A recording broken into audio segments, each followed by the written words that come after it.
Tubanze turebere hamwe ibijyanye no gukuriza ingabo za Malawi ku butaka bwa Repubulika Iharanira Demokarasi ya Kongo, icyemezo cyishimiwe na Vice Guverineri Manzi Wiri. Aho rero ndabwe yanditse amagambo akomeye ku rubuga rwe rwa X, aho yagize ati twishimiye icyemezo cya Perezida wa Malawi cyo gukura ingabo ku butaka bwacu.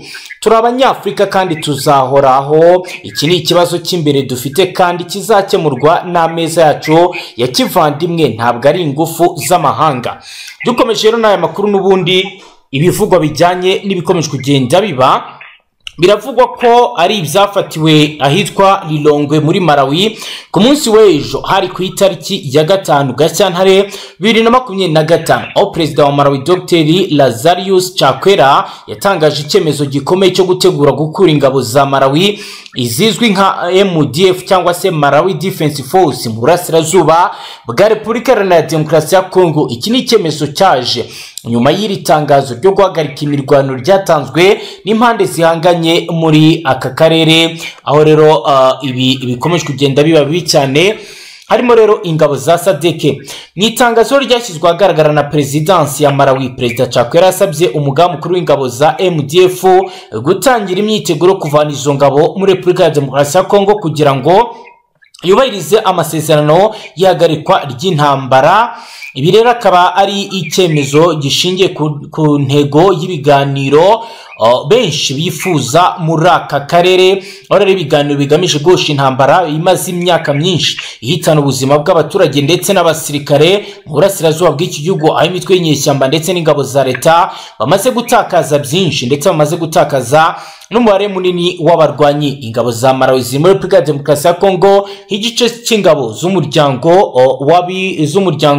wa DRC zigamije rero kugira icyo zikora kugira ngo zibashe kuba zakigiza inyuma FRDC maze igihe kinini yarananiwe n'urugamba, ndetse kenshi byagiye bitangazwa ko ibyo bagiye bakora byose nta musaruro byigeze bitanga, ndetse bamwe ntibatinya kuvuga ko Repubulika Iharanira Demokarasi ya Kongo ibyo yakoze byaba birimo ubugambanyi bukomeye. Aho Perezida Chakwera yagize ati dufashe uyu mwanzuro kugira ngo dushyigikire amahoro arambye mu burasirazuba bwa Repubulika Iharanira Demokarasi ya Kongo, twizera ko impande zose zizubahiriza aya masezerano y'ihagarikwa ry'intambara kugira ngo haboneke uburyo bwo kuganira hagamijwe igisubizo kirambye. Ni mu gihe rero benshi bavuga ko mu gihe ibingibi byabo bishobora kuba inzira nziza yo gukemura ikibazo, aho rero icyemezo cyafashwe na Malawi gishobora kugira ingaruka ku rwego mpuzamahanga cyane cyane mu bijyanye n'umutekano mu karere ka Afurika y'Amajyepfo. Ni mu gihe bitangazwa ko mu gihe n'ibindi bihugu byareberaho ibibazo biri mu burasirazuba bwa Repubulika ya Demokarasi ya Kongo bishobora gukemuka mu maguru mashya, kandi urujya n'uruza rukongera rugakomeza ndetse n'imibanire hagati y'ibihugu byombi bikongera bikabana mu mahoro. Ngaho gukorera bwana Omar Shkorani ndagira ngo ukomeze tubwira n'andi makuru.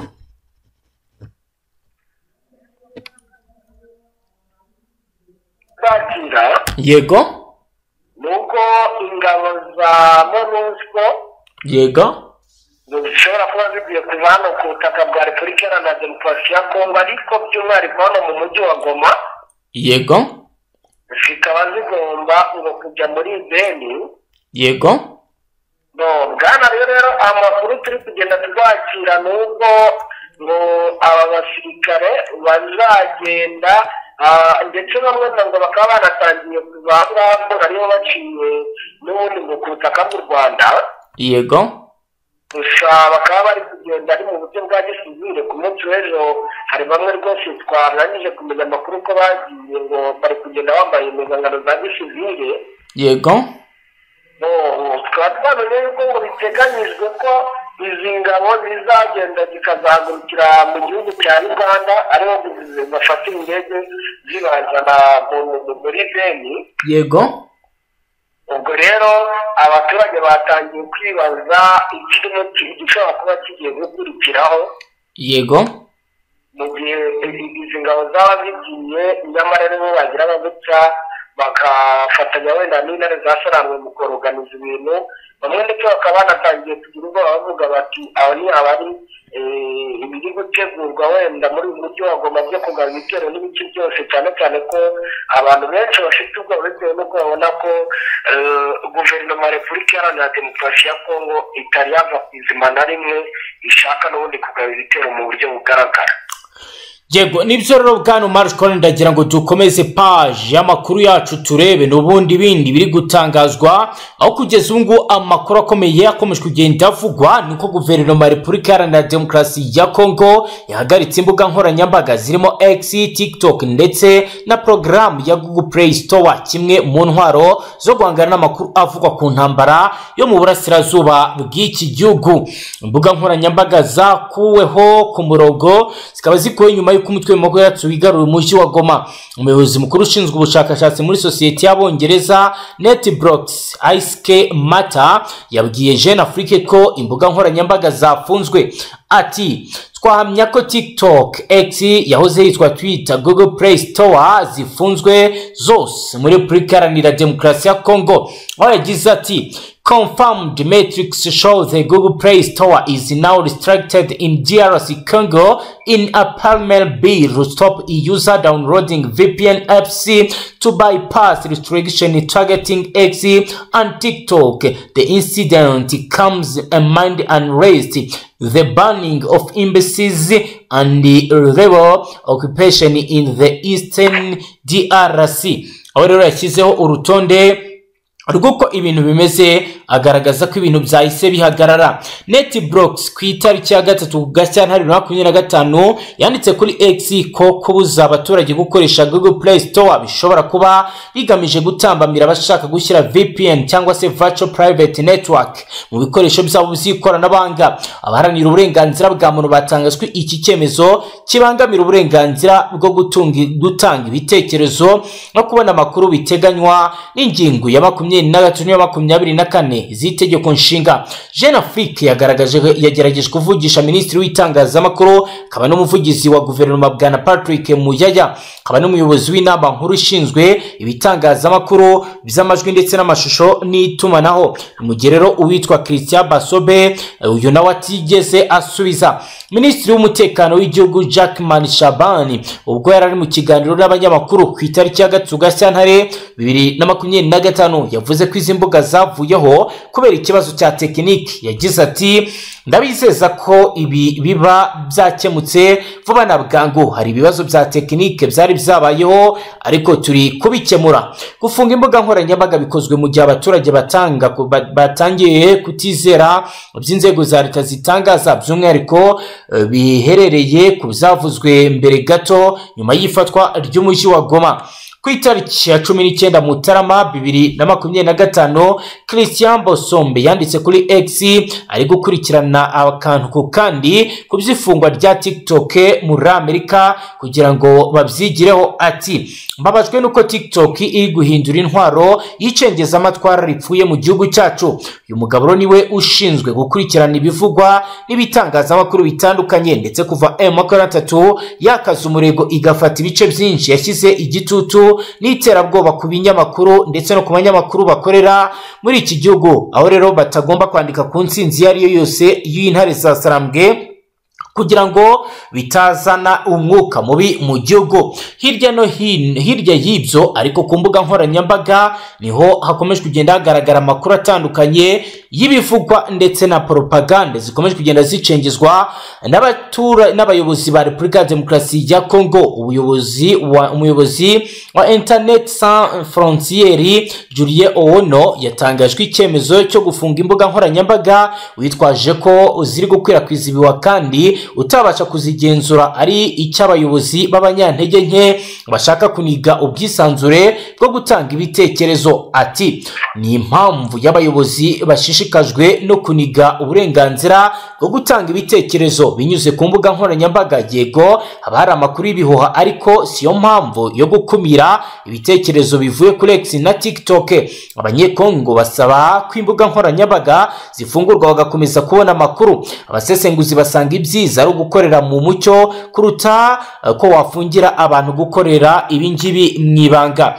kaba rero ari ibintu biri kuba mu gihe bwana Mashya tubwira ko kuri ubu ngubu biri gutangazwa ko n'umuturage utuye mu bice bitandukanye ushobora kuba yumva amakuru y'ibiba ashobora kuba yanatabwa muri yombi bitewe n'ibinyamakuru ari kumva. Ibi bimeze gute bwana Mashya?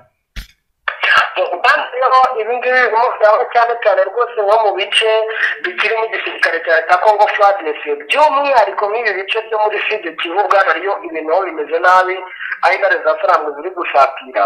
Yego birabona n'ubundi kuva na mbere ubwo igisirikare cya Repubulika Iharanira Demokarasi ya Congo FARDC cyari gusatirwa muri Goma nabwo n'ubundi bajyaga nko mu nkambi mu mujyi ndetse banabivuye yuko batangiye kunga ibijyanye n'ibikorwa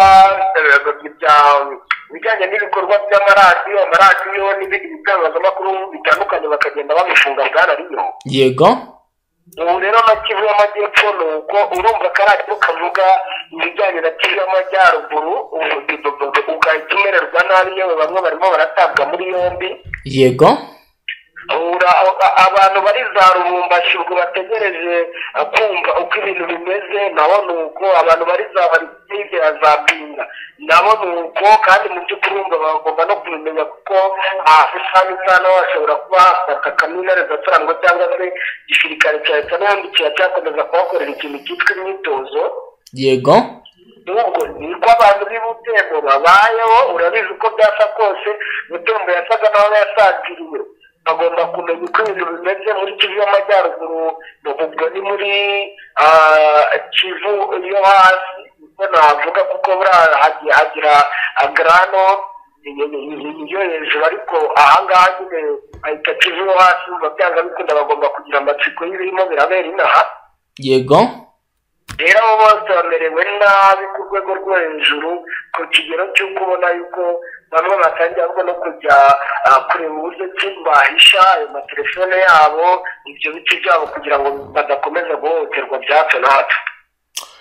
Yego bwana Mashya kugeza ubu bikomeje kugenda bitangazwa ndetse binavugwa ko abasirikare ba Afurika y'Epfo bakomeje gutsimbarara cyane ku biri kuba ndetse n'ibikomeje kugenda bikorwa kugeza ubu ku bijyanye n'ubufasha bahabwaga bwo kuba babona amazi bifuzaga no gucyura imirambo. Ibi byo bigeze he wabitubwiraho iki?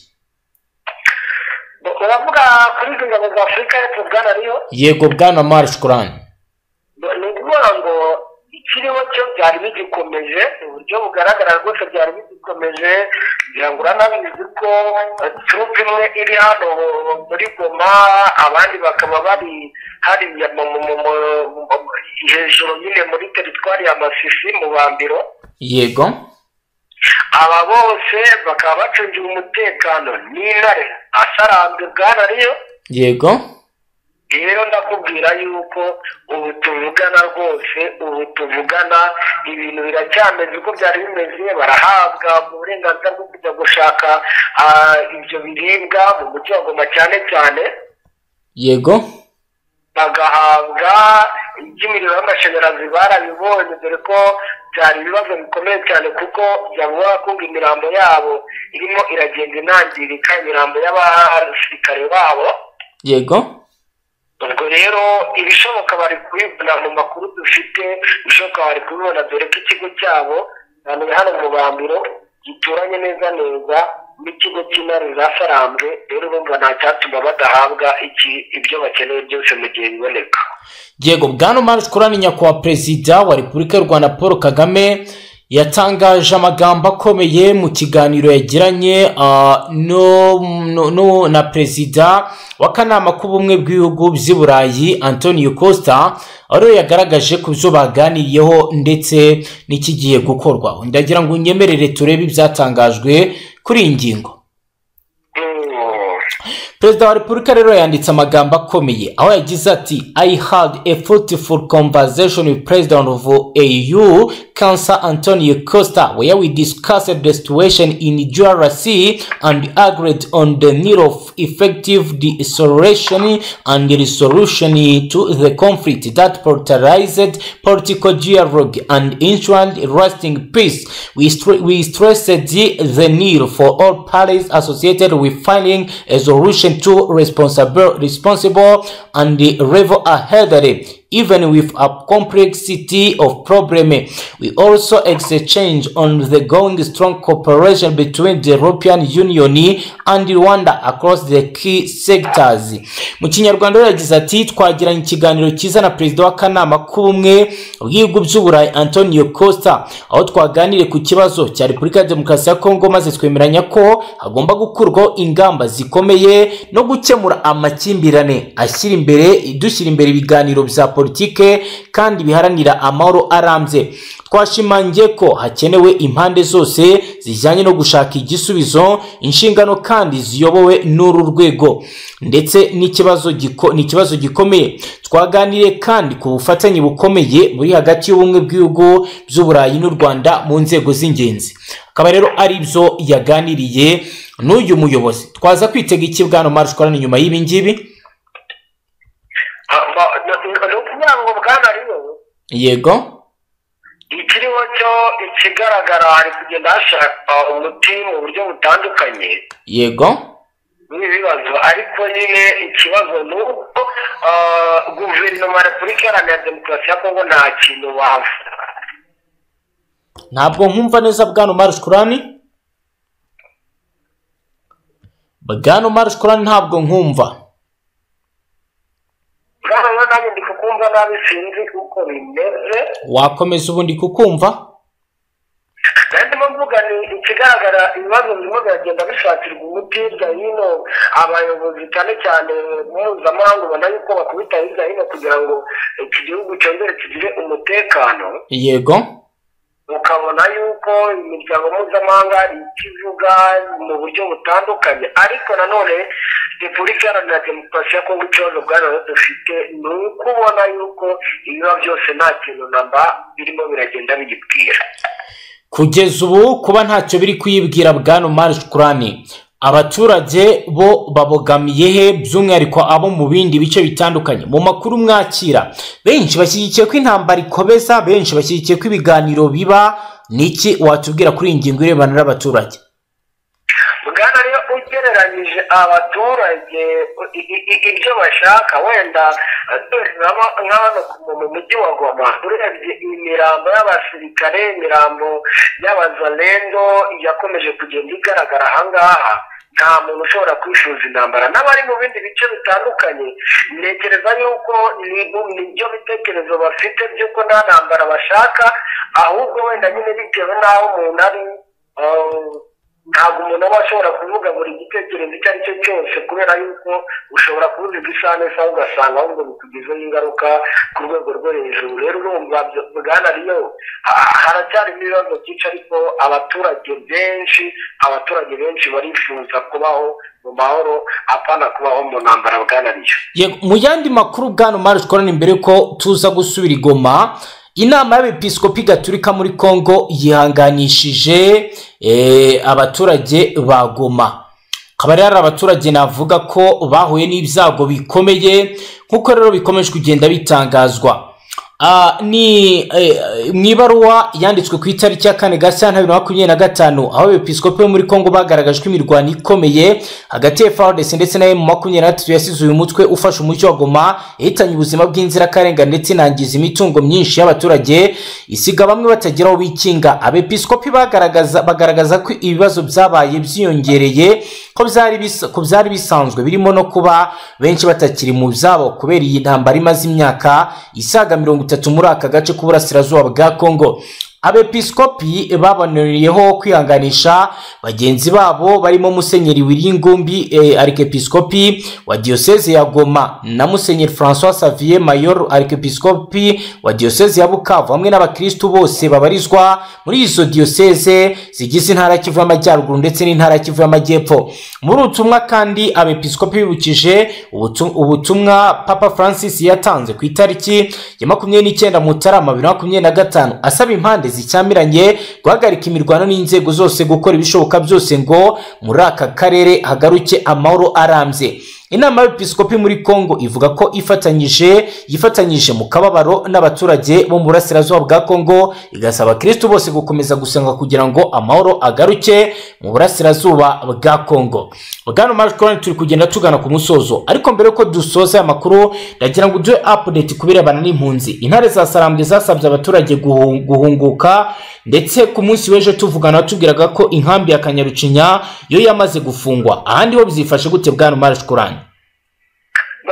Bwana rero iyi organization ikomeye mu buryo bugaragara, yego, ukabona ko kandi ari ibintu bifite umurongo ngenderwaho, ubona yuko byateguwe rwose n'intare za Sarambwe na Alliance Fleuve Congo muri rusange. Yego, bari rero mu ma organization mu bihe bitandukanye, harimo abo biri no kuba ngombwa yuko badeplacwa n'imodoka n'ubundi za Alliance Fleuve Congo. Yego, harimo abari kubanza bagashaka amakuru y'iwabo uko bimeze, noneho bakagira gutya bakajya gutanga ibyifuzo byabo mu buyobozi hirya hino mu nyine, kuko bagiye banahabwa organization uko bizagenda, bahabwa amanimero y'amatelefone y'abagomba kubashyigikira muri iyi gahunda bakaraha ubutaka.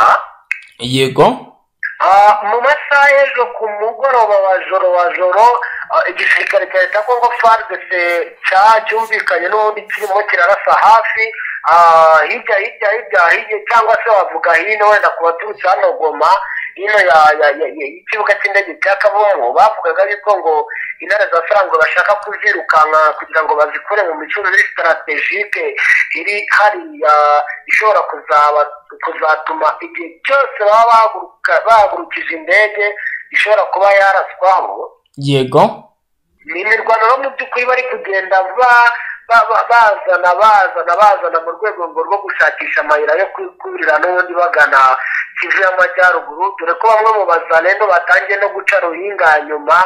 Ubwo bakaba hari abari mu misozi itegamiye yewe na za Minova iyo ngiyo, ariko mu by'ukuri hari n'ubundi mu bice intare za Sarambwe zidaherereyemo. Yego, ubwo rero urumva Bwana Riyo turacyafite ikintu cyitwa impungenge zo ku rwego rwo hejuru ku bijyanye n'uko imirwano idashobora kuba yagira gute yahagarara. Mu yandi makuru kandi mu bice bitandukanye bya Kivu y'Amajyepfo n'ubundi za Fizi hafi na za Minembwe hose harimo bamwe bari kugenda habera igitero shuma cyane cyane tw'abazalendo, cyane cyane bagamije guhungabanya umutekano w'abaturage bavuga ururimi rw'ikinyarwanda, by'umwihariko abanyamurenge. Ubu magingo aya ngaya bose barimo baritwa abanyarwanda. Ngira ngo Bwana Riyo ibintu byabaye ibindi bisigaye ujya kubona ukabona umuntu barebye ku isura, barebye imisusire, ukajya kumva umuntu ararashwe, ukumva umuntu atawe muri yombi arafunzwe, bose bavuga ngo ni abanyarwanda. Si na hano gusa kuko na za Kinshasa hose no biragenda biba, na Donate ndetse na Niri ziri gukora akazi, mbese ntabwo byoroshye. Ubwo rero zafize muri bice bya Sud Kivu, iyo za Minembwe, mu bice bya za Mwenge iyo ngiyo. Ibyo wenda Bwana Mashya turi buze kubigarukaho mu buryo burambuye. Barashaka kuzitera. Yego, turi buze kongera tubigarukeho mu buryo burambuye, kuko hano hari ubuhamya twamaze kwakira buri gutangwa n'abaturage. Ahubwo ndagira ngo turebere hamwe ku bijyanye n'amanyanga ari kuvugwa. Uraza kumfasha umbwira uburyo ki wambwiye ko hari ibikoresho FARDC yatangiye kuvuga ko bagiye babazanira ibya pirate, urambwira uti hari ingofero bazanye ngo ni bulletproof, naho wagira ngo ni ingofero z'aba engineers bagiye gukurikirana ibijyanye n'imyubakire y'amatafari. Bwana Riyo, ngira ngo urabizi intare za Sarambwe Alliance Fleuve Congo muri rusange. Yego, baherutse kwakira inama y'abanyamakuru. Yego, yari yiganjemo cyane rwose n'abo muri Repubulika Iharanira Demokarasi. ubwo ni ikiganiro ngukosoye mu Kinyarwanda, cyane ababarizwa muri za teritwari ya Masisi ndetse na Rucuru n'ababarizwaga hano mu mujyi wa Goma, nubwo bamwe bagiye banahunga, abo muri Sud Kivu n'abandi. Nibo rero bagiye bajya mu bice bitandukanye, bagenda basura ibikorwa, bagenda basura ahantu abasirikare bagendaga baba intare za Sarambwe zigenda zibereka barangije babereka ibikoresho byambuwe n'igisirikare cya leta ya Congo FARDC, ndetse hari n'aho baguye ku bubiko. Nimba nawe warakomeje kugenda ureba, hari n'amashusho yagiye acicikana y'ibikoresho biri hariya ku kibuga cy'indege mpuzamahanga cya Goma. Yego, abo batangazamakuru rero nibo bahise bagenda babibona, babona uburyo izo ngofero zari zimeze, batangira gukora reklamatio. Birakomeza biragenda birahererekanywa ku mbuga nkoranyambaga, ubusesenguzi burakorwa cyane. None rero amakuru dufite nuko byatangiye kugira ngo mu mureta majoro ubwo ba minisitiri ngo bakaba barimo baritana ba mwana, ubwo ndavuga Kabombo Mwadiavita ndetse na Jean Pierre Bemba akavuga yuko izo yari yaratumije ngo zaje zikaza ari amahoro, izindi ahubwo ngo hari ibyo ngo hari ibikoresho ngo bitandukanye yari yaratumije, noneho ngo byari bitarahagera, ariko akavuga ko ngo yabyara originali. Yego, ubwo ngo akaba atazi ngo byahindutse bite, ariko biravugwa ko abaminisitiri rwose bishobora kuza kuba bibi cyane. Noneho byagera kuri Kabombo Mwadiavita uherutse kuvuga disikuru y'uko umutekano uhagaze imbere mu gihugu, akagenda agaterura amagambo yo muri sikiributi ya filime yacicikanye ku ruhando mpuzamahanga, nawe yabaye ikibazo gikomeye cyane, ku buryo no muri ibi biganiro biteganyijwe by'inteko by'inteko ishinga amategeko, yego, hashobora kuzabamo akavuyo karuta ahubwo na kariya twabonye muri kiriya gihugu cya South Africa, kuko n'ubundi birimo biragenda bigarukwaho byo barimo baritana abahamwana. Abaminisitiri bashinzwe iby'ubukungu bati igihugu muracyoretse, abaminisitiri bashinzwe ibifite aho bihuriye n'imibereho myiza ati igihugu murakimaze neza muracyandagaje, ndetse n'abaturage barandagaye. Mbese ikigaragara abafite aho bahuriye n'iby'umutekano bashobora kuza guhura n'akazi gakomeye cyane muri iyi nteko igomba guterana. Ni mu gihe kandi n'ubundi hari andi makuru bwana Omari Shukurani, hari kuvugwa andi makuru kuri uyu mugabo Jean Pierre Bemba, aho yagize ati ntabwo tuzongera kuba abacakara b'u Rwanda. Uranyemerera ibi nabyo tubigaruke tubwira abadukurikiye ibyo yatangaje, duhite dukomeza no muri page y'amakuru ku bivugwa ku ngabo za MONUSCO. Minisitiri w'ubwikorezi wa Repubulika ya Demokarasi ya Kongo yakaba ayoboye Minisiteri y'ubwikorezi yitwa Jean Pierre Bemba ku munsi wo kuwa mbere ubwo yarari Kisangani mu murwa mukuru w'intara ya Chopo, aho yavugiye imbwirwaruhame ikakaye yibasira u Rwanda na Uganda. Yasabye ko urubyiruko rwitegura intambara. Ibi akaba yarabitangaje ku itariki ya 3 Gashyantare 2025 Kisangani, aho yabwiye abaturage ko azi ubushake n'imbaraga zabwo kubutemerera ko umutekano wabo uhungabanywa n'ibihugu bituranyi bibiri. Yagize ati nzi ubushake n'imbaraga z'abaturage ba Chopo, ntabwo tuzemera ko abanyarwanda n'abagande basubukura imvururu hano.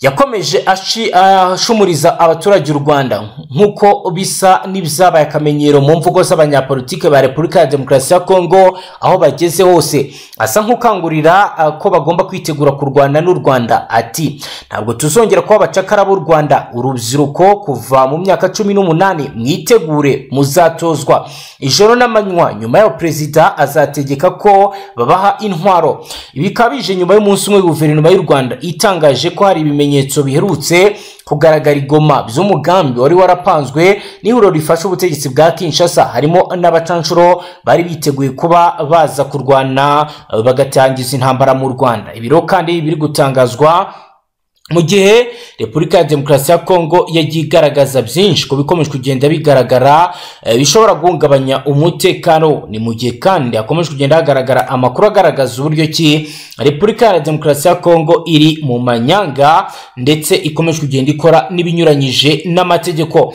N'ubundi reka tubihuze n'ibijyanye n'abadepite ndetse tubabwire n'uburyo Repubulika ya Demokarasi ya Kongo ikomeje guhura n'uruva gusenya. Amakuru aravuga ko abadepite Afrika y'Epfo batanyuzwe n'ibisobanuro by'umugaba mukuru w'ingabo z'icyo gihugu General Rudizani Panhwanya wabwiye ko imirambo y'abasirikare b'icyo gihugu baguye mu mirwano mu burasirazuba bwa Repubulika ya Demokarasi ya Kongo izavanwayo kuri uyu wa gatatu ku itariki ya 5 Gashyantare 2025 byerekana ko ibintu bidashoboka kuko ikibuga cy'indege cya Goma gifunzwe n'inzira bahawe n'u Rwanda bakaba barayanze. Ibi bikaba byagarutsweho ku munsi w'ejo ku itariki ya 4 Gashyantare 2025 ubwo Minisitiri w'Ingabo wa Afurika y'Epfo Anjia n'umugaba mukuru w'ingabo zabo General Rudizani bari imbere ya komisiyo ifite inshingano mu mutekano n'abahoze mu ngabo ndetse na komisiyo y'ingabo bababwira uko ikibazo cy'umutekano cyifashe mu burasirazuba bwa Kongo ndetse n'imibiro y'abasirikare b'icyo gihugu boherejwe mu butumwa bwa Samidiarasi. Abajejwe igihe imirambo y'abasirikare baherutse kugwa ku rugamba umutwe M23 warwanganyemo n'ibiro ry'ingabo za leta bazagarurirwa mbere yuko wigarurira umujyi wa Goma izagezwa mu gihugu cyabo kugira ngo ikingurwe mu cyubahiro. Umugaba mukuru w'ingabo yasubije ko izahagera ku wa gatatu ku itariki ya 5 ati kijyanye n'ikibashijwe ngo ni ryari tuzabona imirambo y'abacu ndasubizaho mu nteruro imwe ni ejo. Depite Clare ntiyanyuzwe n'icyo gisubizo avuga ko umugaba mukuru w'ingabo asa n'uri kubakinisha cyangwa kubabwira ibidashoboka kuko iyo mirambo idashobora kuvigoma abasirikare babo bari kandi ikibuga cy'indege gifunze. M23 ari ikigenzura yagize ati ikibuga cy'indege cya Goma cyarafunzwe abasirikare ba Afurika y'Epfo ntibashobora kuvigoma. Ibyo ni ukuri none ni gute tugiye gukuraho imirambo y'abasirikare bacu simbizi ariko General yatubwiye ngo bizaba ejo tuzaba tureba. Ni mu gihe niho yongereho ko n'u Rwanda rwabahaye uruhushya rwo gukoresha ikibuga cy'indege cyabwo kugira ngo babashe gukura abo basirikare baguye ku rugamba muri Repubulika ya Demokarasi ya Kongo ariko abayobozi babo barabyanze. Ati Perezida Paul Kagame yahaye Afurika y'Epfo uruhushya rwo gukoresha inzira yo mu Rwanda ariko Afurika y'Epfo ibibona nk'agasuzuguro ihitamo kudakoresha ayo mahirwe. Nta mashanyarazi ahari mu buruhukiro bw'imirambo batanze none yatangiye kubora ni ishavu ku miryango ndetse no ku gihugu cyacu cyose. Uyu depite wariye Karungu yakomeje agira ati moteri yo mu buruhukiro yashizemo amavuta abakomeretse ntibakiri kubona ubuvuzi. Ikindi gikomeye nuko abasirikare ba Afurika y'Epfo barigoma no mu burasirazuba bwa Kongo bagoswe na M23 ntabwo bemerewe kugeraho bajya cyangwa kubona ibyo kurya kandi ibyo koko ni ukuri. Umwaka ushize hari abasirikare 10 bapfuye uyu mwaka abandi barapfuye. Rero muri rusange mu mezi 6 ashize hamaze gupfa abasirikare 24. Abadepite bagaragaje ko batanyuzwe n'ibisobanuro bahawe n'abayobozi bavuga ko kohereza abasirikare muri Repubulika ya Demokarasi ya Kongo byari bimeze nko kubaroha kuko amasezerano y'ubutumwa abari bagiyemo uko ari gufasha leta ya Kongo kurwanya imitwe yitwaje intwaro. Abagize inteko nshingamategeko ya Afurika y'Epfo basabye abayobozi barimo Minisitiri w'Ingabo n'umugaba mukuru w'ingabo kwegura kuko bigaragara ko ntacyo bari gukora mu gihe abasirikare b'icyo gihugu bari mu kaga mu burasirazuba bwa Repubulika Iharanira Demokarasi ya Kongo. Bwana Mashya rero ngayo nguko twabonye amashusho agaragaza abasirikare ba MONUSCO bari kwambuka bari gusakwa n'inzego z'umutekano z'u Rwanda by'umwihariko Polisi Nationale. Ibi bimeze gute? Aba basirikare ba MONUSCO bagiye mu karuhuko bataye akazi bakoraga? Amakuru ufite nayahe? Ikigaragara bwana rero nuko ibintu biri diplomatike zitafata hanze mu buryo tubona twese ngo dusobanukirwe ikiri kujya mbere. Yego, ariko icyo nakubwira hari ibihugu byinshi bibona neza yuko igisubizo cya mbere ari ukuvana ingabo mu burasirazuba bwa Repubulika Iharanira Demokarasi ya Kongo kubera ko ikigaragara bwana riyo Tshisekedi n'ubuyobozi bwe bakomeje kurambirana bakomeje kurambira abayobozi. Inama zose bagirwa imiryango mpuzamahanga iri kuvuga gusaba ibiganiro ariko nta munsi n'umwe Tshisekedi ajya agaragaza yuko byibura azanagerageza n'umunsi bari mu biganiro. Rero ikigaragara bwana rero bishobora kuba byatangiye gutera uburakari ibihugu bitandukanye bifite ingabo hano muri Repubulika Iharanira Demokarasi ya Kongo kuko by'umwihariko nk'ubu iyi MONUSCO yego iyo nta nubwo yari ikiraswaho ahubwo yafatwaga nk'abatabazi nyine intare z'amafaranga zafataga nk'abatabazi zabagezagaho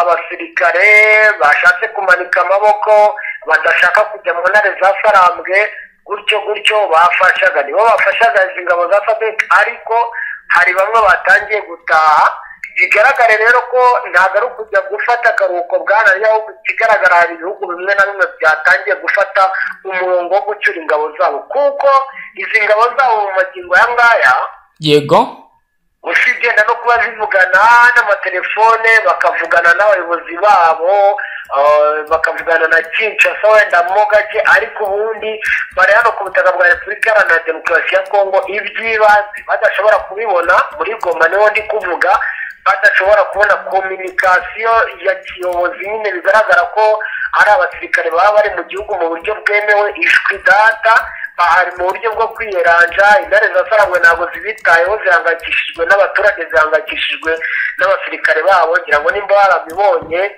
bakomeje kugenda badeployinga abasirikare benshi cyane mu mujyi wa Goma bigaragara yuko ikijyanye n'umutekano ari cyo kibahangayikishije kurusha ibindi byose ikijyanye n'isuku y'umuti nicyo kibahangayikishije kurusha ibindi byose iyi miryango mpuzamahanga nta masezerano bafitanye yo kuba muri iyi matasi yo kuba ku butaka bwa Repubulika Iharanira Demokarasi ya Kongo rero ikigaragara buri gihugu kiri bugende cyifatira ku bushake bwacyo umwanya bagende bavana ingabo zabo hano kuko rwose byo ni ibintu bigaragara ni ibintu byoroshye kuko harimo amakuru turi kugenda twakira rwose ko n'ingabo za SADC za Malawi n'iza Tanzania bucece ngo barimo baragenda basaba amayira ariko bo ngo bakaba bashobora kuba baragiye baca sibe Kivu Bwanariyo bagaca mu Burundi yego rero byumvikane yuko buri bihugu hano birimo biragenda bivanamo abantu babo ubonye ko Bukavu bavanyeyo abakozi ba UN rero bumva ibihugu birimo biragenda bivana abantu babo bwanariyo hano muri Repubulika Iharanira Demokarasi ya Kongo ibintu byarahindutse mu buryo bugaragara yego bwana Marshkwani n'ubundi tukiri mu ntara Kivu y'Amajyepfo reka tunyuze amaso ku buhamya buri gutangwa n'abaturage ku mirwano ikomeje kubera ifizi ubwo turaza tugana ku musozo nawe ubwo uraza kutubwira kuzo tutaba twibutse kukubazaho uduhe idonido reka rero tuje ifizi ni mu karere ka Fizi mu ntara ya Kivu y'Amajyepfo ahakomeje kuvuga imirwano ikaze hagati y'inyeshyamba za Mayimayi ku bufatanye n'ingabo z'Urundi n'umutwe wa Red Tabara urwanya ubutegetsi bwa CNDD-FDD mu Burundi iyi ni imirwano yatangiye ku cyumweru ikaba yarakajije umurego kugeza mu gitondo cyo kuwa kabiri aho bivugwa ko ibitero bikomeye byagabwe ku birindiro bya Red Tabara biherereye ahitwa Bibwe no mu bice bikikije icyo gice cyose bamwe mu baturage bo muri aka gace baganira n'itangazamakuru bavuga ko ibi bitero bizatumye benshi bahunga abandi bakaba baratakaje ibyabo umwe mu baturage mu gace ka Bibwe yagize ati ijoro ryose twumva amasasu atagira ingano ntituryama abana bacu barimo kurira kuko batumva uko byifashe tumaze gutakaza byose amatungo yacu barayasahuye imyaka yacu barayimaze ubu turi mu bwoba nta mutekano ukiharangwa undi muturage witwa Bahati avuga ko ibitero byaje gitumo bikarangira bamwe mu baturanyi babo bahunze bagana hitwa Minembwe ndetse na Mikenke yagize ati twese twaraye mu ishyamba kubera ko twabonye ingabo z'Urundi na Mayimayi binjira mu mujyi wacu turasaba amahanga kudufasha kuko ubu tubarababaye cyane uretse ubuhungiro ari n'abavuga ko abarwanyi bakoze ibikorwa byo gusahura no gukubita abaturage batashoboye guhunga umuturage wo mu bwoko bw'abapfurero we yagize ati bafashe nezacu inkoko n'amasaka twari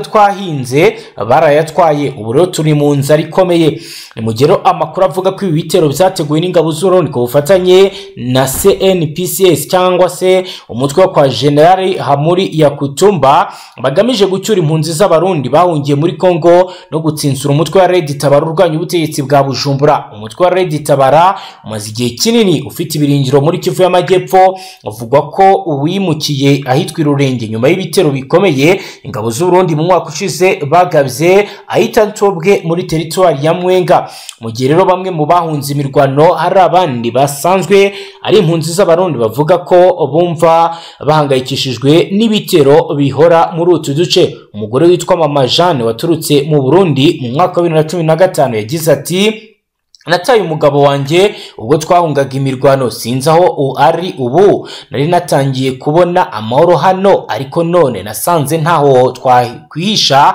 turifuza gusubira iwacu ariko ntidushaka gusubira mu kaga. Uko rero amakuru abitangaza, ibitero byinshi bikomeje kugabwa mu masaha ya mu gitondo cyane, aho bivuga ko ingabo z'Urundi n'inyeshyamba za Mayimayi zituruka mu ishyamba zikagota ibirindiro bya Red Tabara. Gusa mu masaha ya saa sita z'amanywa ibintu bigasa naho byongera gusubira mu buryo, ariko abaturage bahungabanye mu buryo bukomeye cyane. Ngaho nguko rero bwana Mari Shkorani turagana ku musozo. Niba hari icyo tutibutse kukubwira cyangwa se kukubaza, nawe wakitubwira tugasoza amakuru yacu.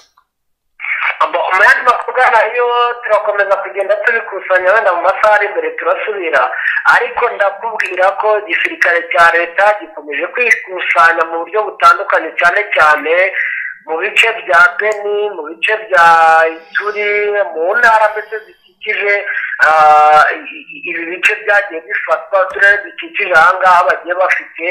Kandi rero bakomeje kugenda habamo ikijyanye n'imyitozo, ikijyanye ndetse no kwikusanya mu buryo butandukanye, ari nako bagenda barundirwa ibikoresho. Za kajugujugu zirimo zirarandinga umunsi ku munsi zizana ibikoresho, cyane cyane ibikoresho byo kuzaha urubyiruko, kuko n'amagingo aya ngaya Tshisekedi n'abamufasha bose baracyumva yuko ngo urubyiruko rusanzwe rwose rutazi n'ibintu biva naho bigana ngo bashobora kuzabita urufundirira cyangwa se abashobora kuzabafasha mu rugamba igihe cyose.